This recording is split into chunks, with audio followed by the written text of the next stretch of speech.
Welcome. My name is Jay, and welcome back to the channel. If this is your first time here, please go ahead and hit that like button and hit that subscribe button. And if you're interested in growing your mind as well as your money. Now, in this particular episode, what we were talking about as part of our live Q&A is how do we compensate our staff members? What are some of the structures that we can use to make sure that we not only attract, but retain individuals who have the ability to help our business grow? And as you know, when you're out there as an entrepreneur, one of the most difficult things is finding quality talent. And more importantly, once you find that quality talent, how do you keep them so that they don't necessarily leave you and they want to stay?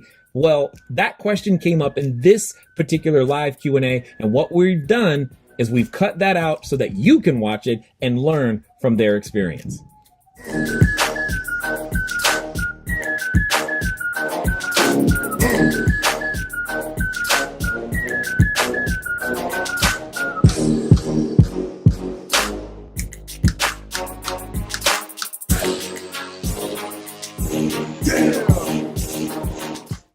I'm sorry. Say that again, but slower. What is your system for your runner? Okay. So it's main question. Looks like I want to automate as much as possible. Okay. We are adding a runner to our team. How do we communicate what needs to be done and when? Are we sharing a calendar? And what about one-off thing like bring more toilet paper to X location? Got it. Now I understand. So, all right, when it comes to your runner, the system is very clear. It's very simple, in my opinion, simple, but it's a series of cascading technology. So what do I mean by that? I'm just going to use Airbnb for the easy example. Airbnb has an API, say with Smart B&B, and many of you are using Smart B&B as you should, because at the end of the day, it's, best data, and lots of messaging makes it really, really easy for all of us to go out there and operate our business. Now, when that message comes from the guest, all right, so whoever's handling what I like to call, right now I call it quarterbacking. There's usually a quarterback on duty who's catching all of those incoming messages from guests. That whoever catches that, so this is one position, who's ever catching all of those messages from your guests, that particular individual is the same person who needs to then, and you need to have an internal communication platform. And in our case, we like to use Slack. And we also like to use Trello. So this is a case where both of these things can come into play.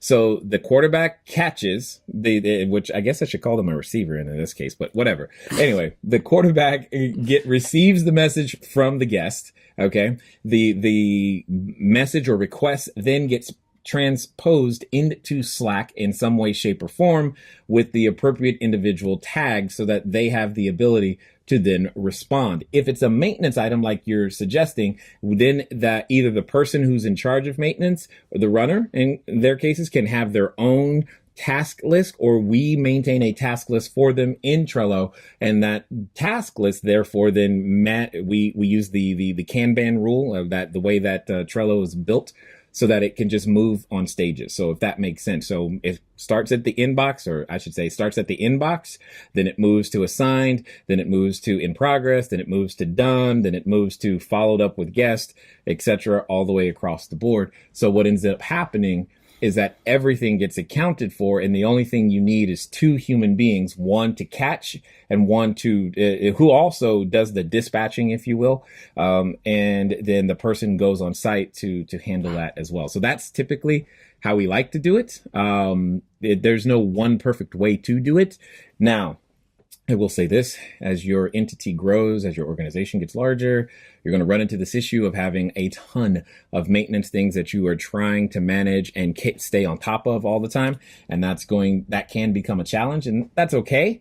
Just know that you be open to upgrading your software and changing your processes as your business grows down the road.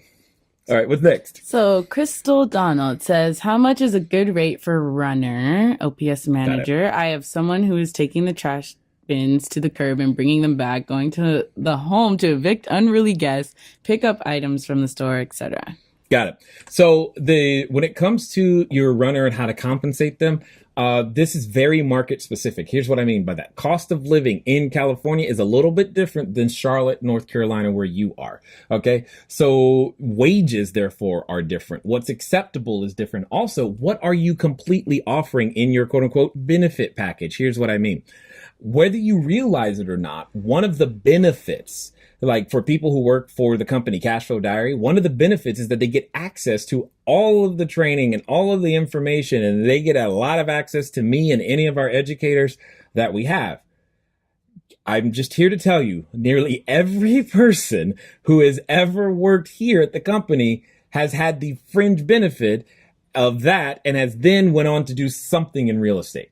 So what are the additional benefits, Crystal, that you're offering with the position? Like, does being around the position give them insight and some sort of confidence that allows them to be able to actually duplicate what you're doing? Will it help them in their journey? How can you help them grow as a person and position that as a part of the package? Is it just freedom? So it's not always dollar amount. So I want you to think about there's obviously hard compensation, but I'm talking about soft compensation right now, because these are the things that you don't actually put on the 1098 or 1099, so that you can still call them that this is what they get to participate in and get to being around you and all those things.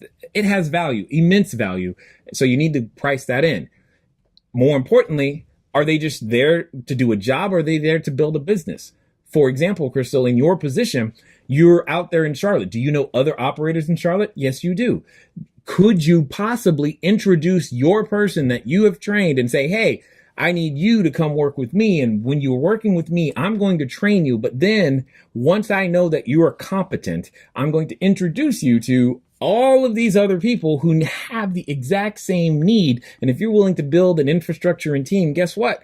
You'll be able to therefore go and make an entire business out of this thing. So those are all the things that you have to think about. But, hey, it could be anywhere, whatever is going to get the deal done. It could be $15. You could do it on an hourly basis. Maybe you want to hire them full time because you have 60, 70, 80, 90 units and you need a full-time person.